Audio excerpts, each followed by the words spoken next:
দেখেন কি পরিমাণ মিডিয়া অথবা ধন্যবাদ জানাই বাংলাদেশ সেনাবাহিনী সাতক্ষীরা মাহফিলে অসংখ্য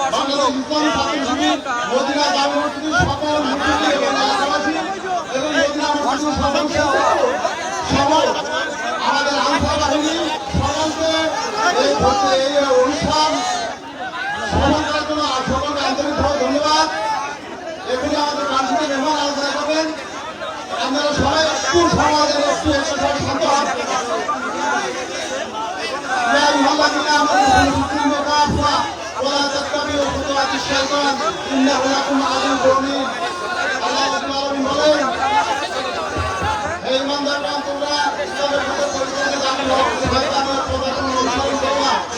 আমরা জানতাম ভাই শুনবো এখানে শিক্ষণীয় কিছু আলোচনা কিছু জানার জন্য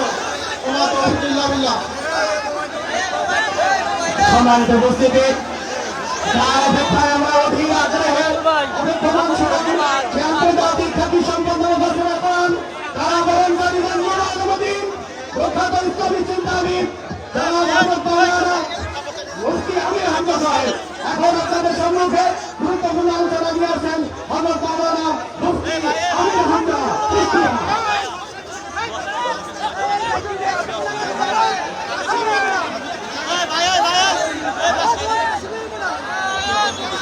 আর লাগবে না এবার চান আপনারা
আমরা যারা হুজুরকে ভালোবাসি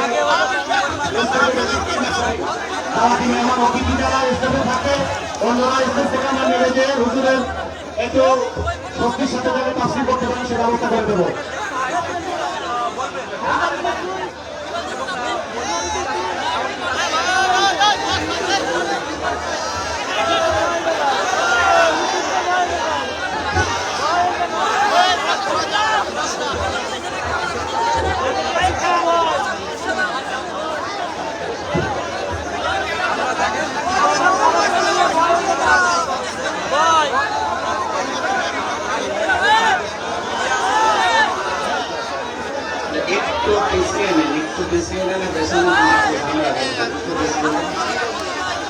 প্রত্যেক জায়গায় এই বইটা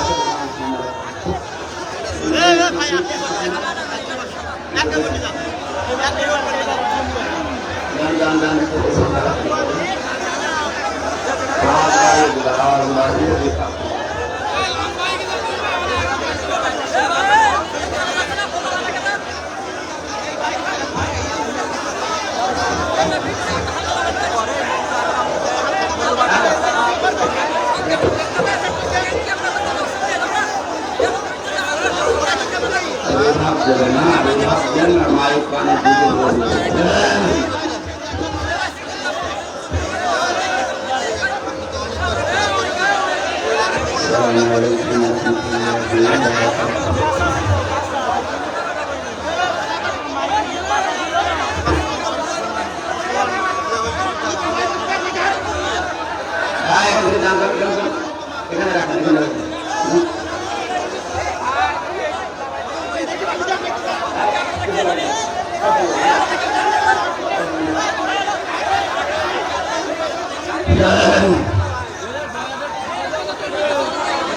الحمد لله رب المشرقين ورب المغربين الذي خلق كل شيء سودين وأوجب علينا الإحسان بالوالدين ونشهد أن لا إله إلا الله وحده لا شريك له وأشهد أن محمدا عبده ورسوله سيد الكونين صلى الله عليه وعلى آله وأصحابه وأتباعه أجمعين ليلا ونهارا في الطرفين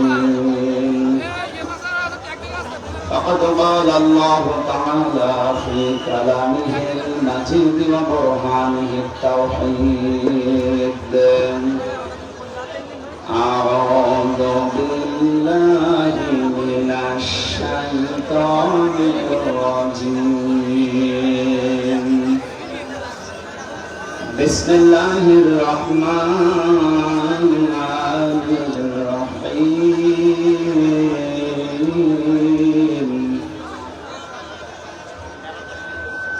ومن يعتصم بالله فقد هدي إلى صراط مستقيم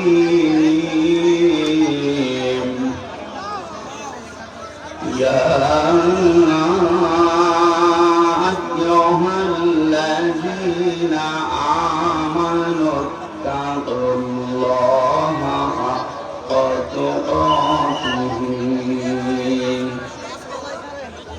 حق تقاته ولا تموتن إلا وأنتم مسلمون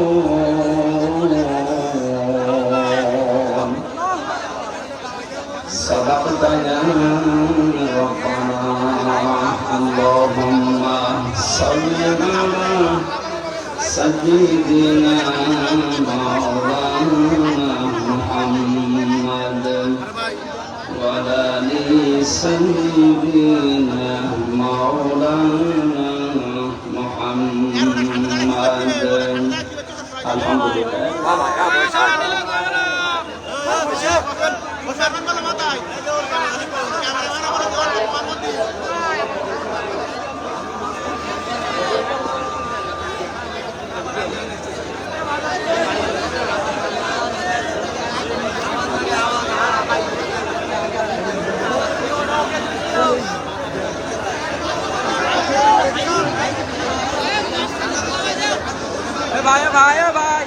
কি আরম্ভ করেন এত আসলে কথা বলছি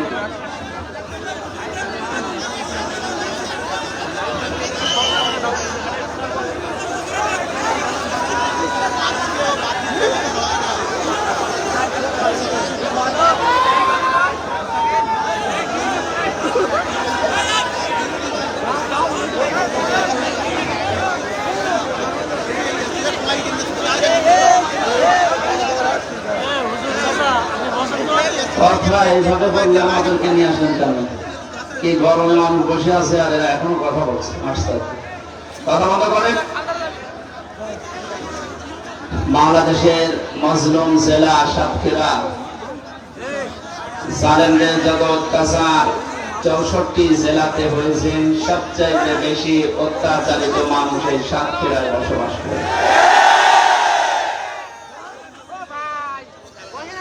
মাসলুম এই মানুষগুলোর ভেতর আসতে পেরে আমি নিজেকে ধন্য মনে করছি। দেবহাটা থানার অন্তর্গত দক্ষিণ পারুলিয়া স্পোর্টিং ক্লাব ফুটবল ময়দানে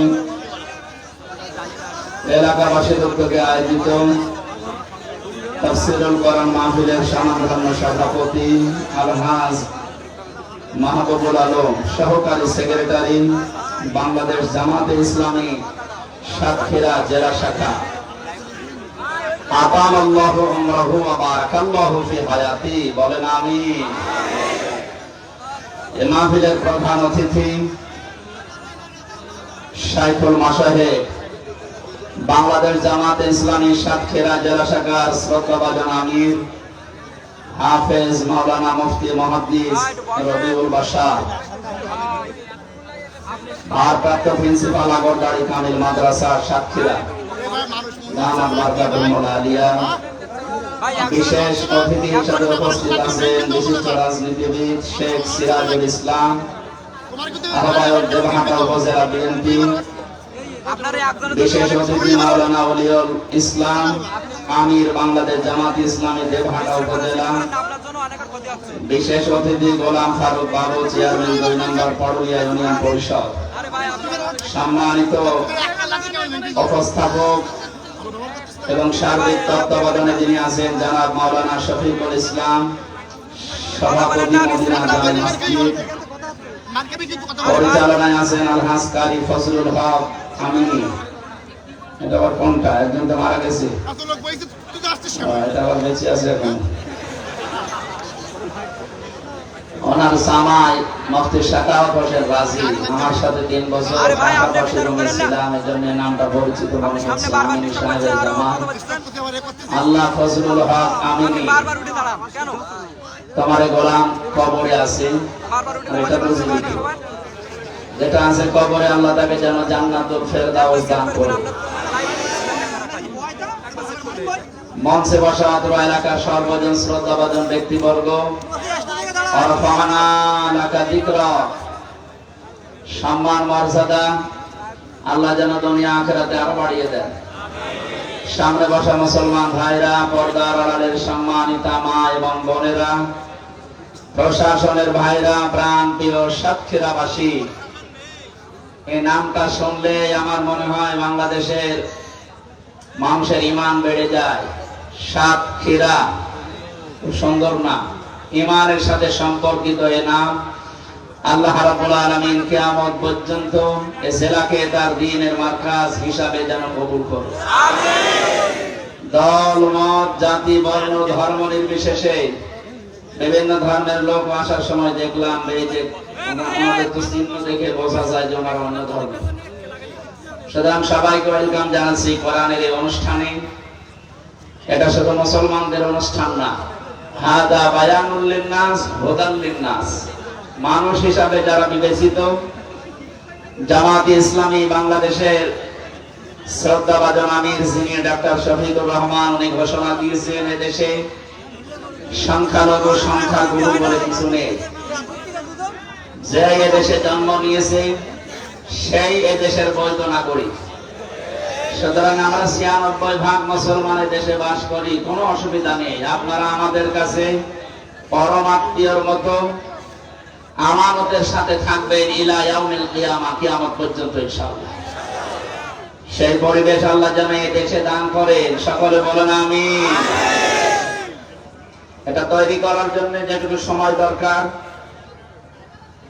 সুযোগ দরকার, বাস্তবতা দরকার, এটা সম্মানজনক ভাবে যারা দায়িত্বে আছে আমরা তাদেরকে দিতে চাই। কথা বলো না কেন? যদিও অনেকে বুঝে না বুঝে উল্টা পাল্টা কথা বলতেছে। একজন বিয়ে করে এনে ঘরের দরজায় বসিয়েছে, দাদি এসে বলছে দেখো আমার কিন্তু কিছুদিন পরে পুতি চাই, পুতি বলে না। কিছুক্ষণ পরে শাশুড়ি এসে বলছে বৌমা খুব আদর করে ছেলে বিয়ে দিয়েছি, আমার এক্ষুনি নাতি চাই। ননদ যেটা ছিল ওইটা এসে বলছে ভাবি আমি ভাতিজা চাই। দেবর যেটা ছিল ওইটা এসে বলছে আমি খুব তাড়াতাড়ি ভাতিজা চাই। স্বামী কিছুক্ষণ পরে প্রবেশ করে বলছে স্ত্রী তুমি যাই করো আমি কিন্তু বেবি চাই। মেয়েটা আবার মিটি মিটি হেসে বলছে তোমার কি সব পাগলের বংশ? আমি কেবল বিয়ে করে বাসর ঘরে আসলাম আর এখনই যেভাবে বাচ্চা চাওয়া আরম্ভ করিস, কেউ পতি চায়, কেউ নাতি চায়, কেউ ভাতিজা চায়, কেউ বেবি চায়। সময় তো দেবে। আমার সময় না দিলে এটাকে আমি ফ্লাক্সি লোড করে বাড়ি থেকে নিয়ে এসেছি।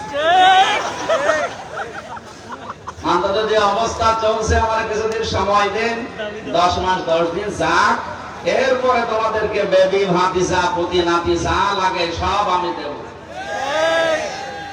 আমাদের অবস্থা তো এই 17 বছরে যা করেছে, কত কোটি টাকা বাইরে পাচার হয়ে গেছে আপনি দেখতে পাচ্ছেন। আজকে ডক্টর মোহাম্মদ ইউনূস একটা ঘোষণা দিয়েছেন, যত টাকা বাইরে আছে তার 3 ভাগ আসার প্রক্রিয়া আরম্ভ হয়ে গেছে, আর 1 ভাগ বাকি আছে, ওইটাও আসবে ইনশাআল্লাহ। যারা এভাবে মানি কাটিং করেছেন তারা যদি টাকা দিতে না পারে, তাদের বউ ছেলে মেয়ে যা আছে সব রাষ্ট্রের কাজে লাগানো হবে।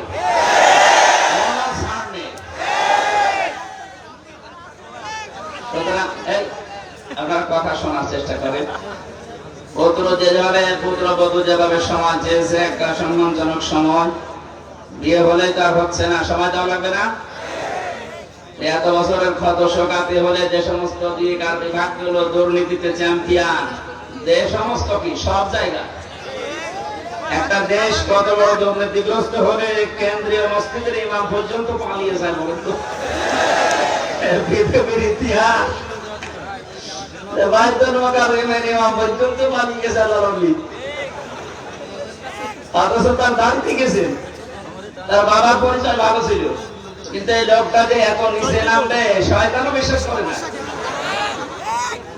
পৃথিবীর সবচাইতে বড় জালেমের তালিকায় যে 6 জনের নাম আমরা পেয়েছি, তার ভেতরে যে পালিয়ে গেছে এটার নাম আছে। আর এইটাকে নাম দিয়েছে কওমি জননী। আমি কওমি মাদ্রাসায় 76 জন আলেমের সাথে ছিলাম, 3 বছর জেলখানা। ওরা যে কি গালিগালাজ করেছে ওই লোকটারে, আমার মনে হয় সামনে ফেলে গালি দিয়ে ওরে মেরে ফেলছে। জেলের ভেতরে সকাল থেকে শুরু করে আসর পর্যন্ত এক জায়গায় থাকতাম, ওর নাম শুনলে গালি দিত। মাওলানা মামুনুল হক থেকে শুরু করে সাকাওয়াত হোসেন রাজি, যত আলেম ছিল প্রত্যেকে মানুষ। যে মহিলা আমাদেরকে আটক করে রেখেছে, এত কষ্ট দেয়, আর তারেও কওমি জননী নাম দিয়েছে, ও হারামি। আমি নিচের শব্দ তো আর বলতে পারলাম না, কারণ ওখানে এক জায়গায় হলে ওনারা বলতো, এখন এতগুলো মানুষের সামনে বলা যাচ্ছে না। তাহলে কোথায় পৌঁছিয়েছিল এই জায়গা থেকে অন্তত একটা পজিশনে তো নিয়ে আসতে দেবে। বাংলাদেশ জামাতে ইসলামের শ্রদ্ধাভাজন আমির ডাক্তার শফিকুর রহমান কয়েকদিন আগে কুষ্টিয়ায় গিয়েছিল। সাংবাদিকদের প্রশ্নের জবাবে উনি জানিয়েছেন, হ্যাঁ আমরা বেশি সময়ও না কম সময়ও না, কাঙ্ক্ষিত এবং সম্মানজনক একটা সময় দিতে চাই। সংস্কারের জন্য যেহেতু রাষ্ট্রটা এভাবে আমাদের হাতে ছাত্র জনতা তুলে দিয়েছে, সংস্কারের জন্য না, কথা বলেন। যারা আছে তারা অন্তত সংস্কার করুক। সংস্কার না করে যদি আবার নির্বাচন দেন দিয়ে দিই, তো হয়তো রাতের ভোট হবে। আমার এই 33 বছর বয়স, আজ পর্যন্ত ভোট কি আমি দিতে পারলাম না? না পারিনি, কারণ এই 15 বছর তো পারিনি, আর এর আগে তো আমার ভোট হয়নি। কিভাবে যে ভোট দেয় সাথে আমি জানিও না। সামনে সেই সুযোগটা তো অন্তত তৈরি করতে দেবেন, নাকি বৌমাকে বলবেন এখনই বাচ্চা দাও, তো পাবে কোথায়? ওকে বাবার বাড়ি থেকে হাতে করে নিয়ে আনবে? তাও তো অন্তত উনি নিয়ে আসতেছে হাতে করে। যা প্রথমে যে হুঙ্কার দিয়েছিল, আমার মনে হয় সে হুঙ্কার এখন কাজে লাগছে। বাংলাদেশকে যদি অশান্ত করতে চান, 7 সিস্টার অশান্ত হয়ে যাবে। হাত দিয়েছিলেন, কোরআনের পাখির দোয়া ছিল যে আমরা কোরআনের গায়ে সারাই হাত দেয়, পৃথিবীর ইতিহাস দেখেছি। রাশিয়াকে আল্লাহ 12 টুকরা করেছে, আর এ তো একার যুগ। এমনিতে লঙ্গি ধুতি খুলতে পারছে না। এভাবে আরম্ভ হয়েছে মণিপুর থেকে শুরু করে, আমার মনে হয় কোরআনের পাখির দোয়া অলরেডি কবুল হওয়া আরম্ভ হয়ে গেছে। ওরা পাকিস্তান থেকে বাংলাদেশকে আলাদা করেছিল, তারপরে আমরা বলেছিলাম যে ওরা আমাদের বন্ধু, নাকি? 53 বছর তো তাই চলছে। ওরা আমাদের বন্ধু কেন? কারণ ওরা আমাদেরকে সাহায্য করেছিল যে আমরা যেন পাকিস্তান থেকে আলাদা হতে পারি। আমরা তো 1 ভাগ হয়েছি, আপনারা তো 7 ভাগ হচ্ছেন। আমরা সাহায্য করব, আমরা বড় বন্ধু। বড় বন্ধু না? আপনারা 1 ভাগ করে যদি বন্ধু হন, আমরা কয় ভাগ করছি? দরকার আরো বেশি করবো। চালান 29 টুকরা হবে, অসুবিধা নেই। তাহলে আমরা হব আপনাদের পরম বন্ধু। এই জন্য আমরা এই উদাহরণের মাধ্যমে যেটা শিক্ষা দিতে চাচ্ছি, এই লাভ সাপ না দিয়ে উল্টা পাল্টা মন্তব্য না করে ওনাদেরকে সময় দেওয়া দরকার যৌক্তিক ভাবে, নয়তো আমরা মনে হয় আবার সামনে যে উদ্দেশ্য নিয়ে ছাত্র জনতা এই বান্ধন খুলে দিল। এই দেশে 1628 জন মানুষ ছিল মেন দায়িত্বে। আমার জেলখানায় মাওলানা মামুনুল হক সহ যারাই দেখেছি, এরা সব সময় হিসাব মিলাতাম, দেখি কারা কারা। আমি হিসাব করে করে দেখেছি 1628 জনের 1627 জন মানুষের হাত এভাবে বাঁধা ছিল, শুধু একটা হাত খোলা ছিল। কয়েকদিন আগে আমার মামলা যতগুলো ছিল সব খারিজ হয়ে গেছে, 4-5 দিন আগে। বিচারপতি মামলা এভাবে দেখার পরে বলছে একটা মামলা হলো, এর কোনো মাল মেটাতেছ নেই, যা সব খারিজ করে দিলাম। আমি বলতে গেলাম যে মাননীয় আদালতে মামলা তো আপনার কাছে 3 বছর ছিল, তা আপনি এর আগে তো এই মামলা বহুবার আপনাকে দেখানো হয়েছে, আপনি বলেছেন না এ মামলা জামিন হবে না, এখন হঠাৎ করে বলছেন কোনো মাল নেই। আমি এই কথাই আমার বলতো যে হুজুর কিছু করার নেই, আমার হাত বাঁধা ছিল, এখন হাত খোলা আছে, কোন চাপ নেই উপরে। এই জন্য যা দেখলাম আমি ন্যায় বিচার করে দিলাম।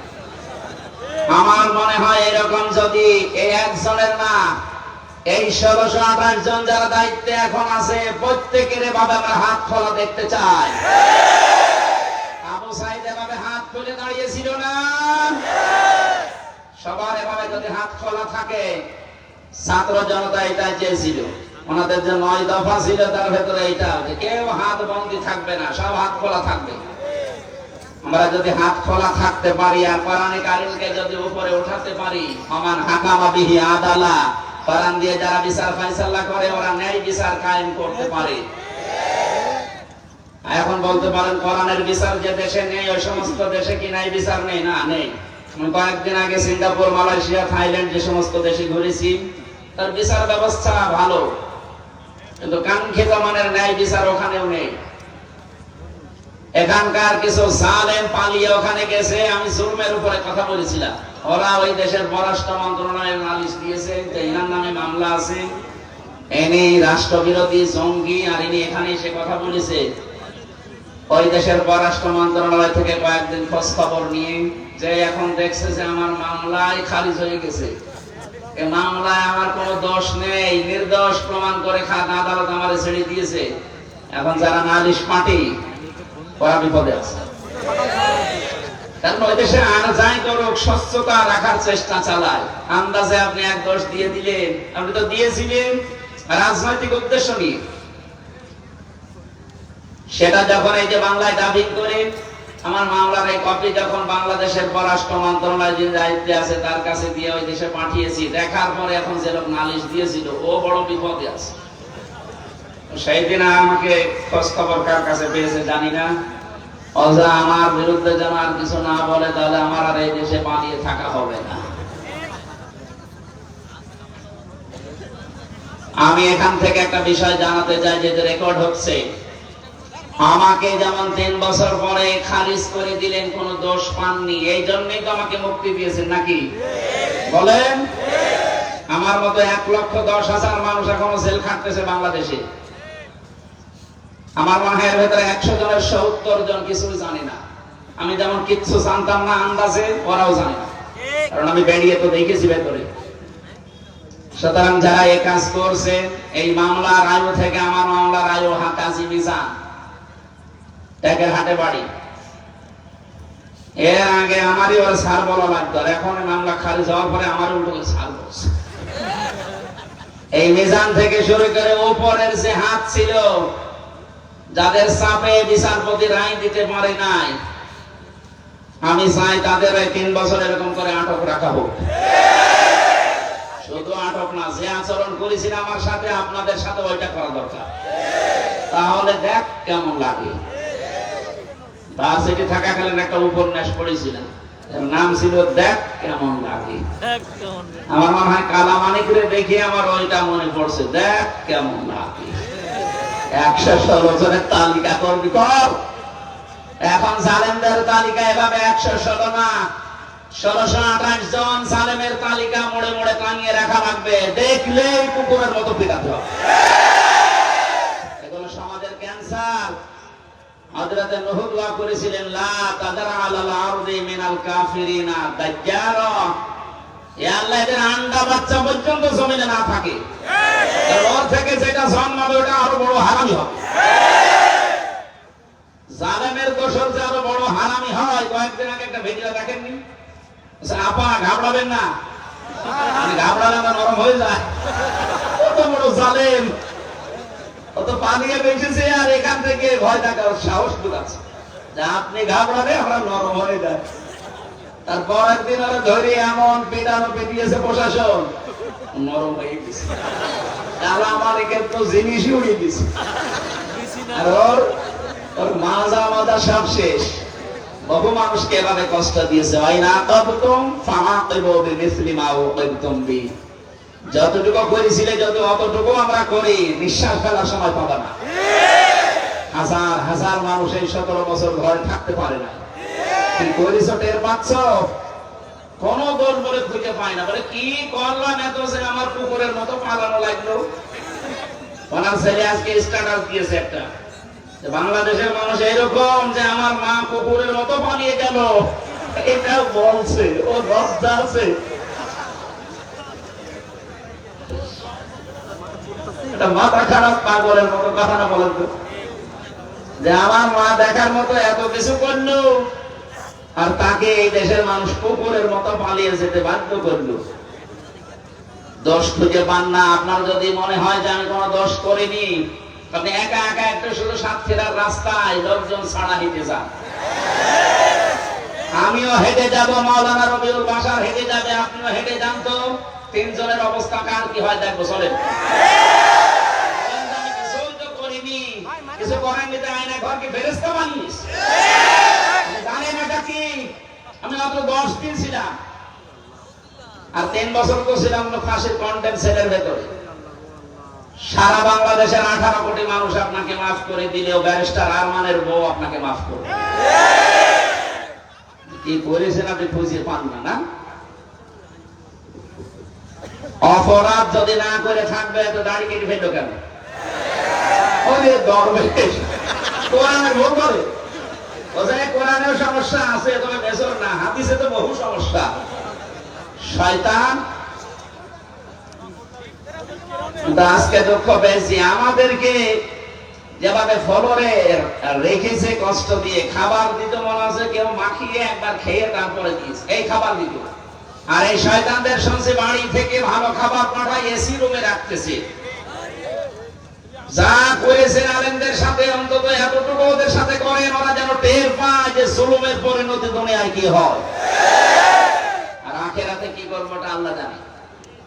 যারা জালেম তাদের দুনিয়া শেষ হয়ে গেছে, আখিরাত আপনাদের নষ্ট হয়ে গেছে। কারণ জালেম যারা, এদের কপালে কোনো হেদায়েত নেই। এরা মারা গেলে আল্লাহ নিজে ওদের বিরুদ্ধে মামলা দেবে। আপনি কথাটা কি খুব ছোট মনে হচ্ছে? কোরআনে কারীম জানিয়েছে, ইন্নামাস সাবিলু আলাল্লাযিনা ইয়াযলিমুনান নাস, ইলা আখির আয়াত। সূরা সূরার 42 নম্বর আয়াতের প্রথম অংশে আছে, আল্লাহ পাক বলেন, অবশ্যই আমি মামলা দায়ের করব এই পৃথিবীর ময়দানে যারা মানুষের উপরে জুলুম করছে, করবে। আমি শব্দটা নিয়ে চেষ্টা করেছিলাম, আল্লাহ দেখে কেন করছে করবে দিলেন? খালি করছে দিলেই তো পারতেন। এটা বোঝারে বর্তমান, ভবিষ্যৎ, প্রেজেন্ট, ফিউচার। কেন তিনি দুইটা কাল দিয়ে শব্দটা বানিয়ে ইয়াজলিমুনাল মুসলিমুনা না দিয়ে ইয়াজলিমুনান নাস দিলেন? বাস্তব যেটা আমার কাছে ধরা পড়েছে, আল্লাহ পাক জানেন বড় বড় জালেমরা বিদায় নিলে অনেকেই আছে এখনো জুলুম করার মন মানসিকতা নিয়ে এগিয়ে যাচ্ছে। 5 তারিখের পর থেকে আজকের 11 তারিখ, 1 মাস 6 দিনে জুলুম হয়নি তা না, অনেক নিরপরাধ মানুষ জুলুমের শিকার হয়েছে। যারা করছেন আশা করে আপনারা থামবেন। অত্যাচারিত আপনারা হয়েছেন, আমরা হয়নি।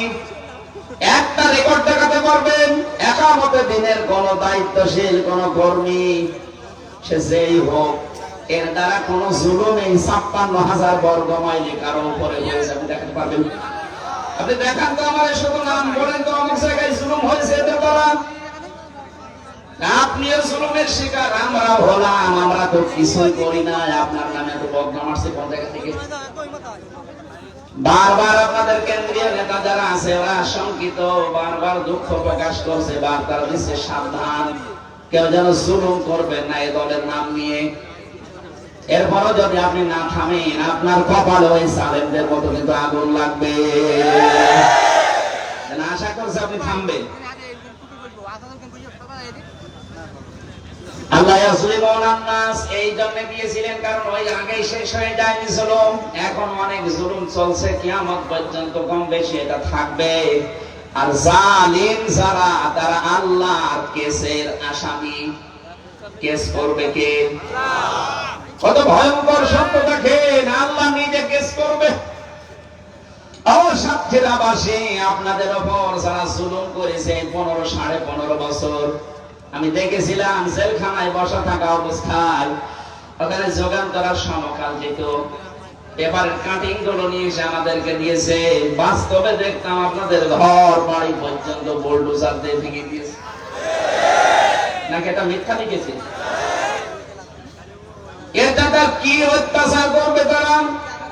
বাড়িতে থাকতে দেয়নি, ধানের ক্ষেতে, আম বাগানে, কত জায়গায় 15টা বছরের ভেতরে ওরা ঘরে ঘুমাতে পারে নাই।